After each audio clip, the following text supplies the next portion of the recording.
We start the class, yeah. Okay. So today is meeting class day 17, yeah. So it means almost finished, yeah. I'm forgot the total is 21 or 23 of the meeting class. Let me check before, but okay, before we start the class, let's pray together with Basmalah. Bismillahirrahmanirrahim. Today we are in the same subject, yeah. Again with agrarian law, international undergraduate program, and class B. So we continue the materials, learning more in land reform, yeah, as one of basis or one of the sub-subject in agrarian law, yeah, in Indonesia. Okay, but before we still remind the goals of the land reform. Of course, it is to make a justice, with necessary just. It is also said, as we are as a Muslim, almost lots of the surah, yeah, it is talking more in justice. One of the ayat we can see at Al-Maidah, yeah. O you who have believed, be persistently standing firm, for Allah witnesses injustice, and do not let the hatred of a people prevent you from being just. Be just, that is near to the righteousness, and fear Allah. Indeed, Allah is acquainted with that you do. Yeah. It is one in Al-Maidah, yeah, that it is a reflex, that we as a humankind need to follow, yeah, the just, yeah. Even we hatred to a people, it also don't make you from prevent from being just. Okay. So this is the opening, yeah, for us to more know, yeah, the perspective of agrarian reform in this position is land reform, yeah, to make it just. Okay, in yesterday meeting, yeah, two days meetings, yeah, we learning more in agrarian reform, yeah. But at least there are, of course, there are so many types of activities, yeah, in accordance or in the goals to make agrarian reform, yeah, to make a just. In another country, we can see there is land reform, land distribution, land redistribution, or decreasing poverty of peasantry, rent reduction, land law reform, land titling, land registration, land formalizing, land recording, land management, also land administration, land banking.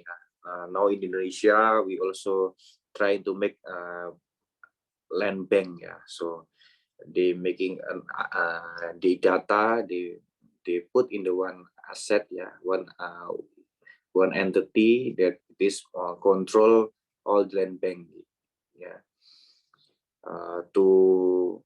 To prepare for the more infrastructure, or more investment, so that's why now Indonesia more thinking to make a land banking. This is also to make as agrarian reform agenda also, because if land banking, of course, they identify all the land sector, land areas that the states have, and then they put in the one entity. And then there is also land development, land market, and land institution, land valuation, land taxation, spatial planning, land production, land ownership restructuring, agricultural reform, land consolidation. At least more than 20, yeah. Or maybe there is still any other agendas that I'm not put in here, yeah. But the goals is to make it just, to make a fair with the ownerships. The experience of agrarian reform, yeah. Of course, agrarian reform is not a new one, yeah. Not only Indonesia who facing these issues, it is Japan, France, Taiwan, yeah. And I think some of you, I hope you also can present, yeah, your finding if you doing the task, yeah. Are you doing the task? Looking for another agrarian reform experience, Miran or Andi? Yes, sir. Yes, sir. Okay, yeah, if yes, so before we starting to the next discussion, maybe you can do it first, yeah, Andi, yeah, you can present. Okay, my research it's the agrarian reform in Taiwan. Okay, yeah, in Taiwan. The agrarian reform effort are carried out by the converting state land into agricultural land. Then the Department of Agriculture and Forestry as the executor, as well as farmer, are given access to use the land by giving land use right in achieving the production system. So the result, the Taiwan government success in distributed land to 194 farmer, and 85% of the land for agrarian reform was productive rice product land. Then I also get the Japan published a long-term credit scheme for the farmer to global government. Then the Japanese local government also acts as supervisor, so the land productivity in 1852 they increased 50% compared to before the Second World War. I think that just two example. Okay, yeah, good one. And then Miran, what country or in Pakistan you want to share the experience? Sir, I have a research on Pakistan. Yeah, sir. Okay, Actually, Pakistan having first land reclamation in 1959. Sorry, 1950, and after that it was a small land reclamation to distribute the land. Then there was a large distribution in 1954. After that, Pakistan started land distribution in 1972 after the Bangladesh have get independent from Pakistan. So they both are fair and significant high unequally distribution of land ownership in Pakistan. As much as 30% of total land farm area in Pakistan is owned by large landowner owning 150 acre above and above.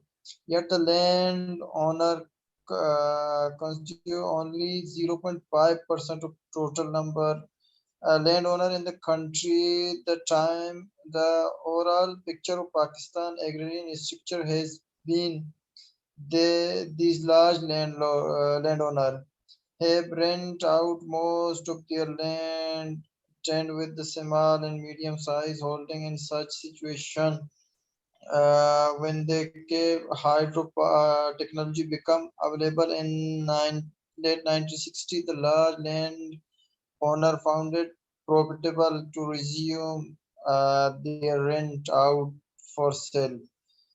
Cultivation of large farm using hired labor and the capitalist investment.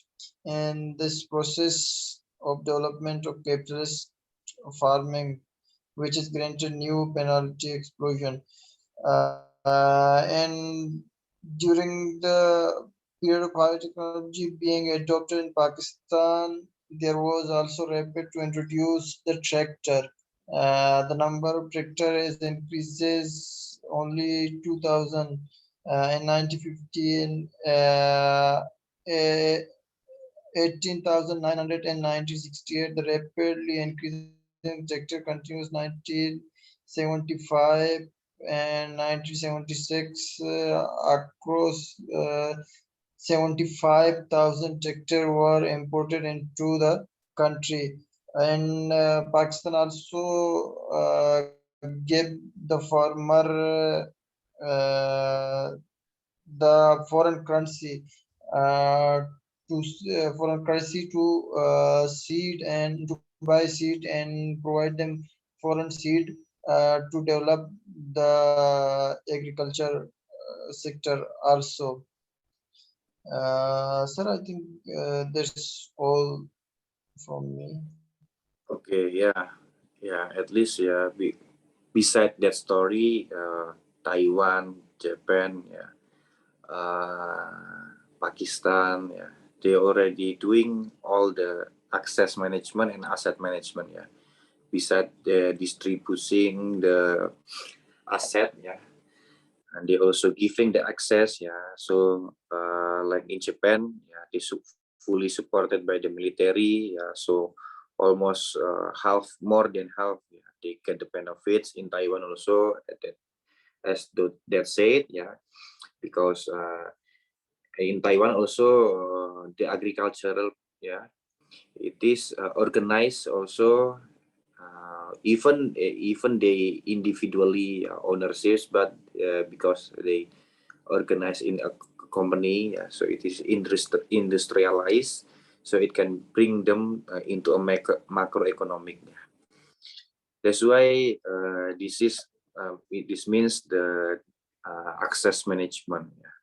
Okay, so this is to make, to describe that agrarian reforms, it is not only faced by Indonesia, even in Pakistan, Nigeria, all, it is a land issues, matters. But I think if the government have a will, a goodwill, so I think it could be easier, starting with the goodwill and then supported by all the aspects.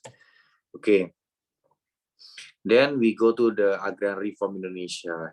This is the target.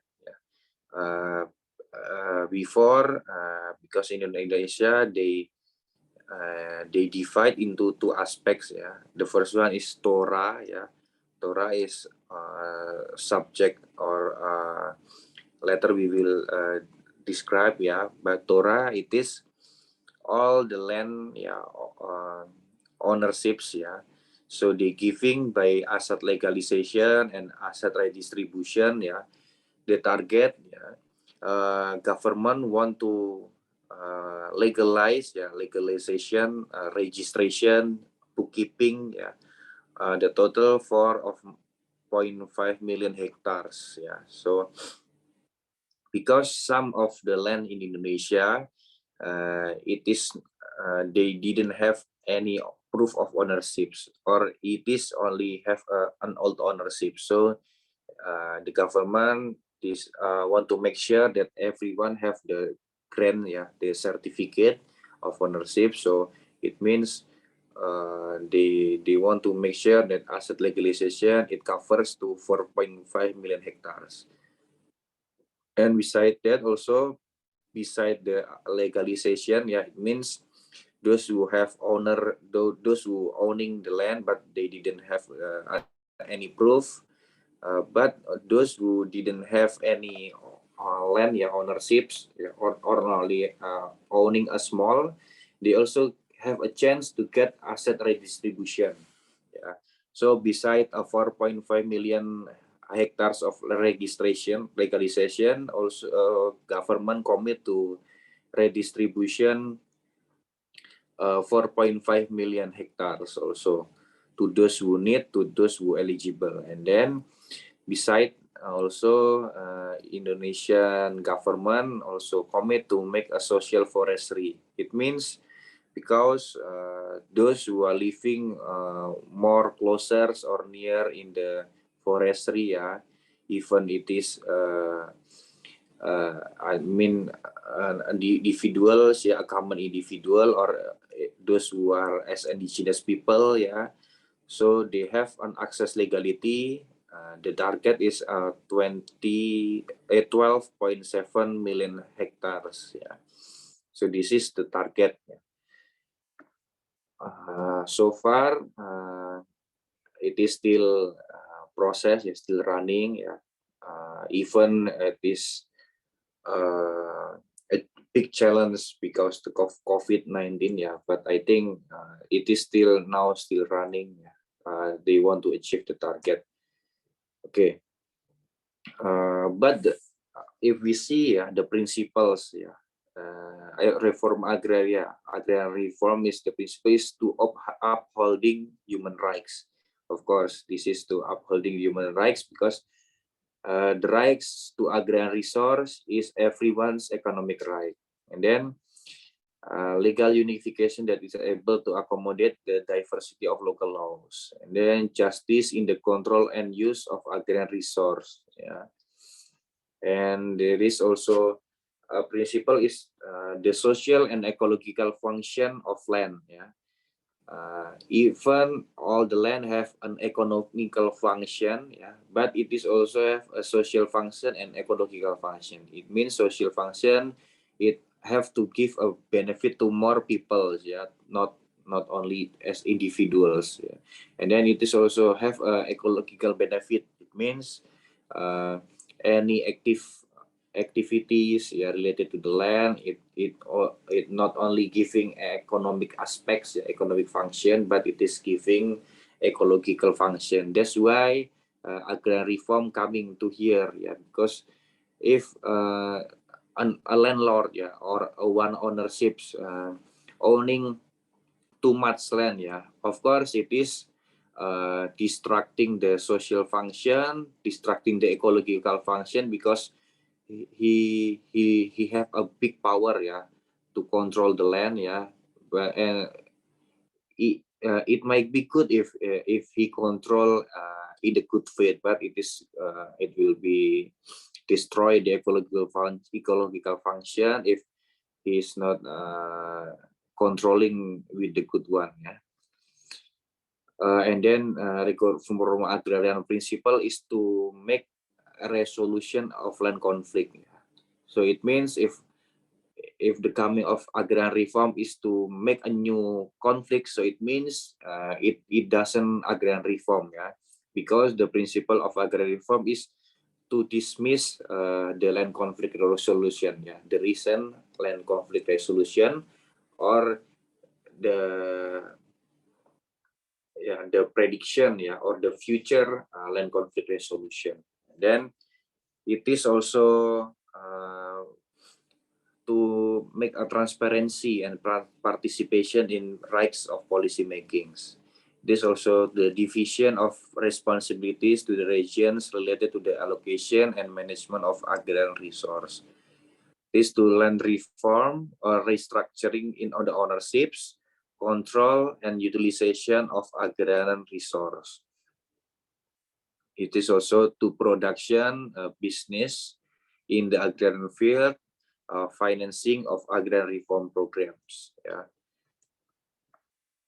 So Indonesia, yeah, the history of agrarian reform, at least, yeah, even it is already mentioned in UUPA, yeah, in Basic Agrarian Law, but at least we could identify, yeah, the starting point is in the TAP MPR number 9, yeah, MPR 2001, yeah. This is a decrease of the People's Consultative Assembly, yeah, in 2001 after the Reformation of 1998, yeah. If you still remember, yeah, because third period, yeah, Orde Lama, Orde Baru, and Orde Reformasi, yeah. So this is after the President Suharto, yeah, his falling down in 1998, and then a new president's coming, and then the People's Consultative Assembly, they make a decree. One of it is instruction to doing reforma agraria or agrarian reform. Yeah. Inside of the decree is at least the management of agrarian resource and natural resource that is fair, sustainable, and environmentally friendly must be carried out in a coordinated, integrated manner and accommodates dynamics, aspiration, community participation, and resolve conflict. So this is the decree. Yeah, it is born on the demands of agrarian reform as a promise of 1998 reform. Yeah, because during that time, yeah, so many people they confuse because after the independence, yeah, it should be more people of Indonesia owning land, but before the before the reform, it's only owned by the big businessmen, big business entities. Yeah, so that's why after the reform, they starting the agrarian reform agenda. Even starting that point, yeah, 2001 until now 2022, it is still hard, yeah, because might be the yeah, not, they didn't have full support, yeah, by the military. They didn't have a full support also by the other assembly, yeah, and so on. Yeah. But at least this is we can identify, yeah, the commitment, yeah, of the People Consultative Assembly to doing the agrarian reform, yeah, beside of the challenges. This is what we said before, yeah. Even it is mentioned or starting in 2001, but it is already described also in UUPA. Yeah. The principles of agrarian reform, it is reflect in Article 7, Article 10, and Article 17. Yeah. So if we are telling agrarian reform, it is not a new one because after the independence and then 15 years in 1960, all the founding fathers, they already put in UUPA, in Article 7 is in order not to don't do harm the public interest, land ownerships and control that exceed the limits is not allowed. Then Article 10, every persons and legal entity that has a right to agricultural land in principle is required to work on or actively cultivate it themselves. Yeah. The first one is Article 7 is to, the point is to accept the limit. Yeah. So no one can control more to the limit. Yeah. And then Article 10 is they want to make sure that focusly in agricultural land is it is work and actively cultivate by those who own the land. Yeah. Because some they didn't doing actively, they didn't manage good in the good way. And then in Article 17, keep in mind in the provisions in Article 7, in order to achieve the aim and objectives as referred to in Article 2, Paragraph 3, it is regulate the maximum and or minimum areas of land that may be owned. Yeah. So in many kinds and many types of land rights in Indonesia, the government already regulate, yeah, the maximums of cultivate rights, maximums of the building rights, yeah, and so on. Yeah, maximums of the use of rights. Yeah, so everything's already mentions, yeah, in UUPA. It is to make sure that the agrarian reform can be followed by the regulation. Yeah. Okay. So the principles of agrarian reform is the resume, yeah, of the principles of agrarian reform is four. The first one is the principles of the abolition of the great landlords. And then the principles of limiting the maximums and or minimum area of land. The principles of prohibition of extortion by others. The principles of the obligation to work or actively own agricultural land. These 4 points have to remember, yeah, because this might be coming to the exam, yeah.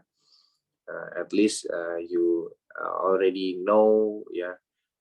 So basically, what is the principles of agrarian reforms, yeah. Okay, so recently, agrarian reform institution, of course, so many institutions coming and working together, yeah.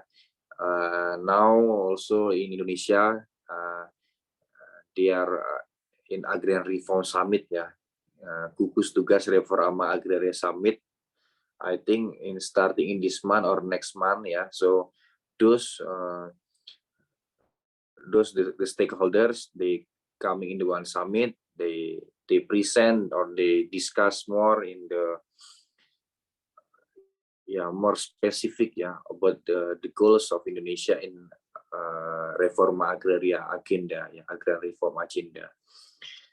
At least beside the presidents, of course, there is a coordinating minister of economic affairs, minister of agraria, minister of finance, minister of home affairs, minister of national development, and so on, military also, police, chief of police of Republic Indonesia, by deputy for coordination of energy, governor, in provincial secretary, head of the regional office in the province, region, mayor, district or city regional secretary, head of land office. At least those who are working hard, to find the resolution, to find the solving in agrarian reform aspects. So the object of land redistribution, it is cultivation and building rights, HGU and HGB, hak guna usaha, hak guna bangunan, lands that have expired, and then 20% land obligations of HGU holders, or cultivation rights holders. So this means every cultivation rights holders, they will sign, a commitment that they have to make sure they make or they giving 20%, accommodate 20% as objects of land redistributions, and then those who are land obligations of cultivation rights holders on the state land, So the first one is landholders in the hak milik, and then the others in cultivation rights in the state land, but both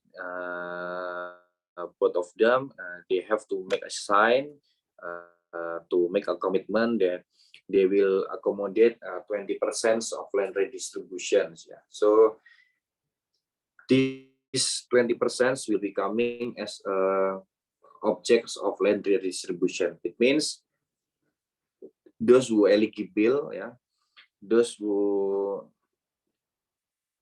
are subjects, they can get this land redistributions. The cultivation and building rights that have expired. It means because the cultivation rights, it can be only 20 years, or maybe the building rights can be only 25 years, and then after it is expired, and then the owners is not renew, or extend the rights, so it comes to the land redistributions. It can be given to those who are in the needs. And then forest release land, it is also because in Indonesia we are living in the two two different area. Yeah, the first one is non-forest, and the other is non-forest. And then state land, former abandoned land, land resulting from dispute and conflict resolutions, mining land, land of rights, maximum access line. Yeah. So those who are identify owning a maximum access land, so it will be taken by the government, by the states, and then giving as a land redistribution. And also absentee land.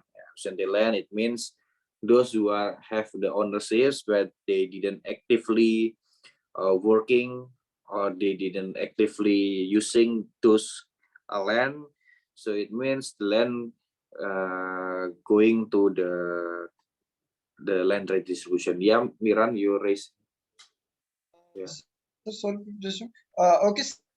Then the land which I mean, someone is living on the land, then it will be returned to government after 20 years, or what? I do not get that building rights. Oh, okay, yeah. So in Indonesia, yeah, as we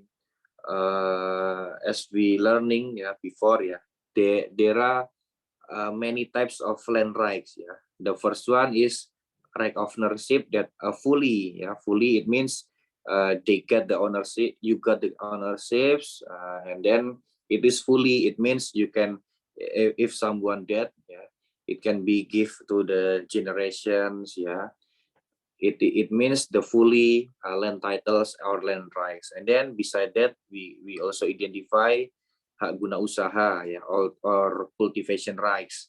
And then hak guna bangunan, the building rights. Yeah, so it is already also mentioned in UPA that cultivation rights, the first time, yeah, if you get the cultivation rights, it is mentioned that the year of or how many terms you can own. Yeah, it means so the government or the state giving for 20 years. Yeah, so during 20 years you can doing the activities. Yeah, but 1 year before the expire, you have come again to the ministry. Yeah, it is depends on the level. Yeah, if the area is small, you just go to the province. Yeah, so you ask to the renew, and then if they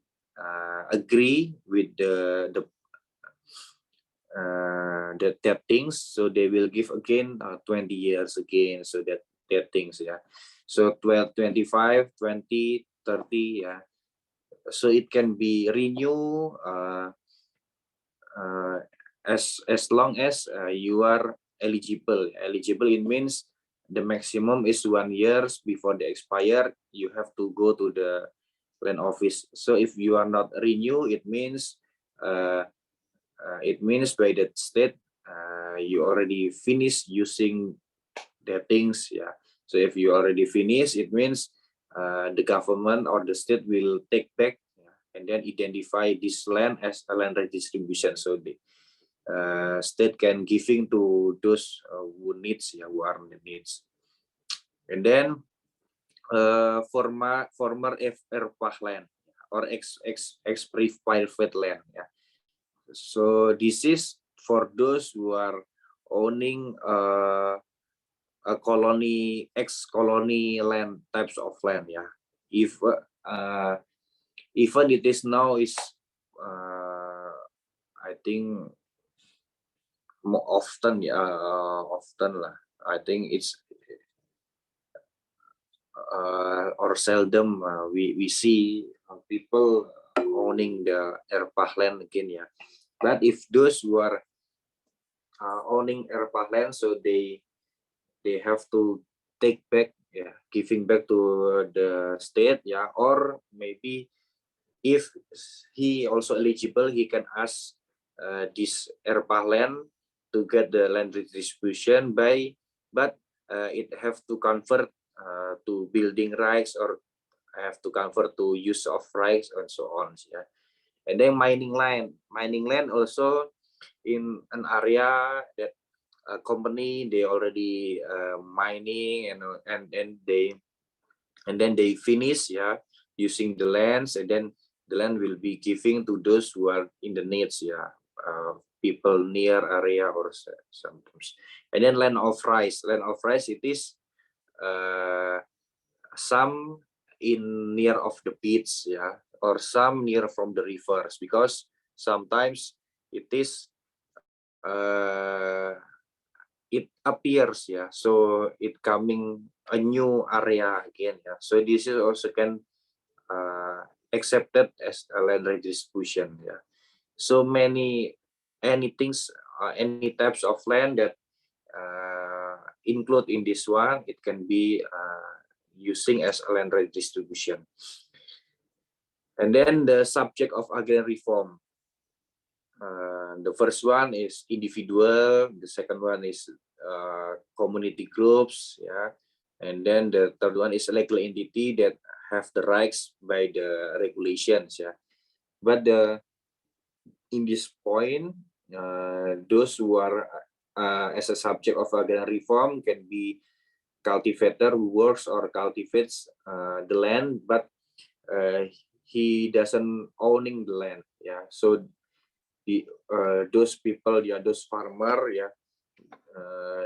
they are eligible also. And then small fishermen, labor fishermen, traditional fishermen, or honorary teachers, who have not had a status of a civil servant, or honorary teacher that they are paid voluntary or paid per license hours, and then a labor casual day worker, member of the Indonesian National Army or police, but with the highest rank is second lieutenant, or the same level, that doesn't own the land.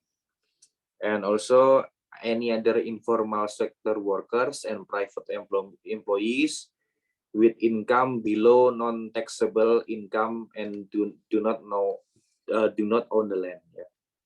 It means every informal sectors workers, in private employee with income below non-taxable. It means because in Indonesia regulation now, all the peoples, with non-taxable income, it means those who have a salary, in a year is 54 million rupiah. I'm not sure in Pakistan how much. 54 million rupiah, in 1 year. So those who are there, they classify as people with income below non-taxable income. So they didn't need to pay the tax. They also need affirmations, by the government to get the land, get the redistribution of land. So this is what I told before, there is a forest area and non-forest area. Of course, Indonesia is a large area, in our area, I mean like in Yogyakarta, Jakarta, we are living in the non-forest area, but those who are living in Kalimantan or Sumatra, they are more living in forest area, So this is basically the presidential regulation number 88 of 2011. It is regulates the type of the resolutions for these two kinds aspect, the first one is forest area and non-forest area. But it have to be how to say, to complete with to fulfill these three requirements. The first one is the plot of the land has been physically controlled by the party or the people, the owner, in the good faith and openly. And then the plot of the land is not contest. It means nothing persons and nothing individuals they argue or they claim the ownerships, and then the plot of land is recognized and justified by the customary law community or the head of the village concerned and strengthened by the testimony of a trustworthy person. So it means even if we discussing agrarian reform in non-forest area, it is simple because it is a common but in forest area, because it is more closely with the control of the government of the states. So those who are living in the forest area, it means in the middle of forest area or some things, and then he can make a proof that he really physically controlled by the plot in the good faith and openly, and then the plot of land is recognized and justified by the customary law community or the head of the village. So he can ask for the process to get the land redistribution in the forest area. Land tenure and use in a forest area. So a plot of land that has been controlled and utilized and or has been granted rights on it before the land parcel is designed as a forest area. And then land plot that are controlled and utilized after the land parcel that are designed as a forest area. It means there is a two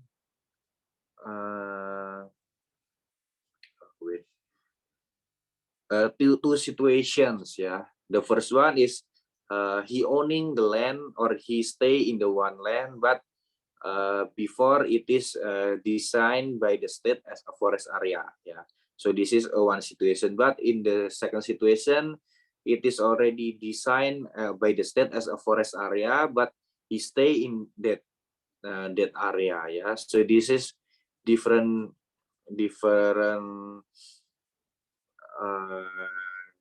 how to say different situation and different approach. But if he can measure fulfill the three requirements, so the government will give the release permissions also, and it is also have to fulfill the requirements that it is the activity is for the settlements or for house, for public social activities, facilities, cultivated land, or it is forest managed by indigenous peoples. So if it is accept this activity, an example is for the investment or for exploration and so on. So it is hard to get the permissions to get the social forestry, because in forest area it is not land redistribution, the name thing, but a social forestry, the types of the activity for the government. Okay, so the agrarian reform concept in Indonesia, it is three aspects. The first one in land reform aspects, or it can be mentioned as asset management, and then aspect access reform or access reform, and then regulation reform.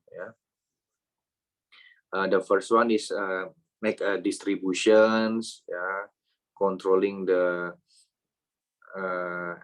eligibility, the equality of the land, and then the access reform is the government or the state is to make sure that they can be productively using the lands, and then the regulation reform is the state is make sure that the regulation that they build it is just, fair, and also pro with the Indonesian peoples, pro with the farmer, with the peasants, and extra.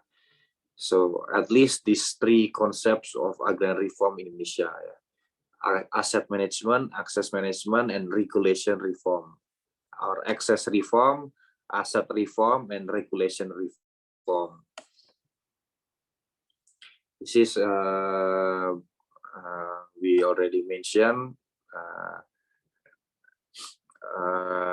the challenge of agrarian reform, internal or external factors, human resource, data input and bookkeeping, because now it is in manual and technology.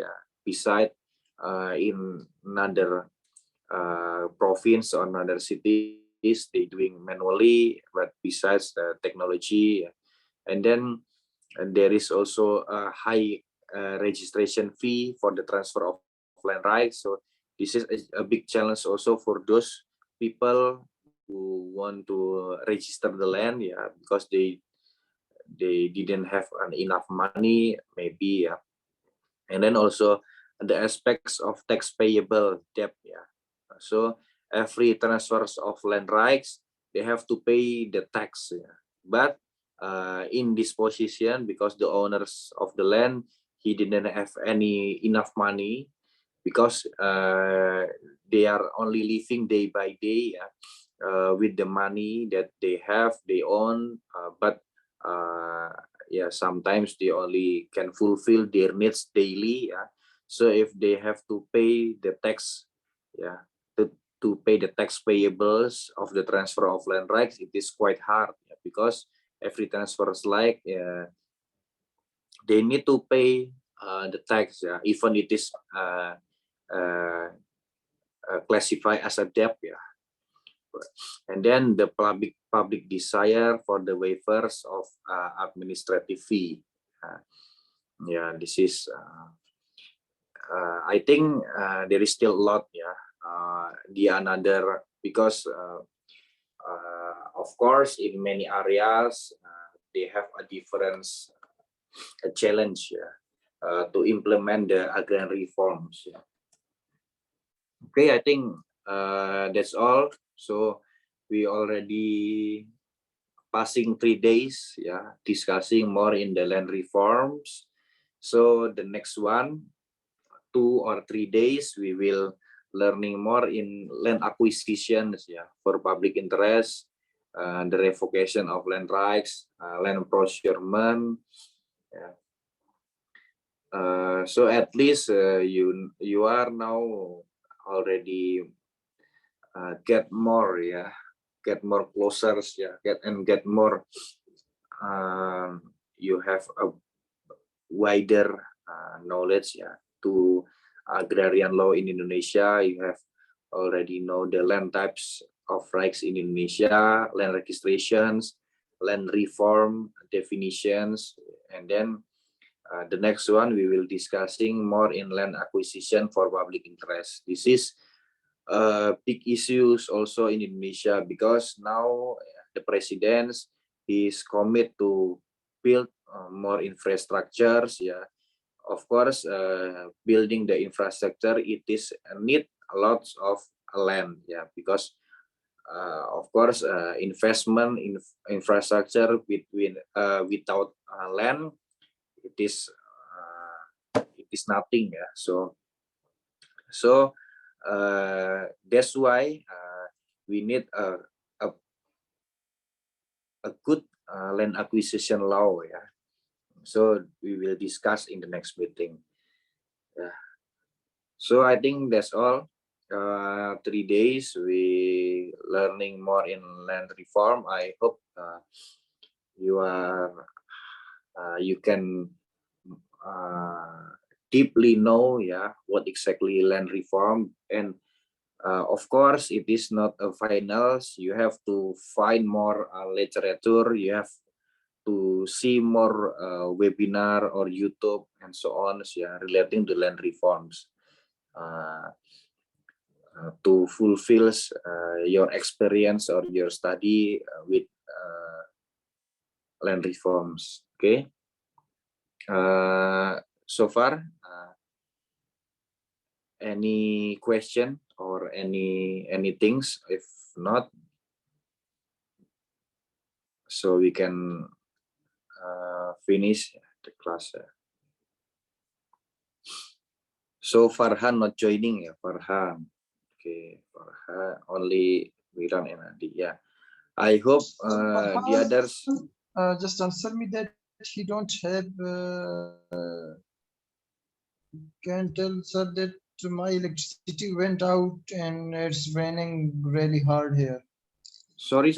Farhan texts me that his electricity went and it's raining hard in his area, so he can't take class. Oh, Yeah. okay. Yeah, those who are cannot attend in class, please ask him, ask Balogun and ask Farhan to post in the Google Class. Yeah, Okay, sir. they have to comment in the Google Class, so the academic will see also. Okay, Okay. Yeah, okay. I think that's all for today. So Miran, you are in Jogja also, right? yeah, sir. Okay, yeah. All good, yeah, in Jogja. Yeah, sir. It's Nothing. doing well. Yeah. Okay, yeah. Yeah, keep doing well. Yeah, keep healthy, and yeah, I think that's all. Good luck for all your studies, and see you in the next meetings on Friday, inshallah. Okay, Sir. thank Thank you. you. Wassalamualaikum warahmatullahi wabarakatuh. Okay. Waalaikumsalam. Thank you, sir.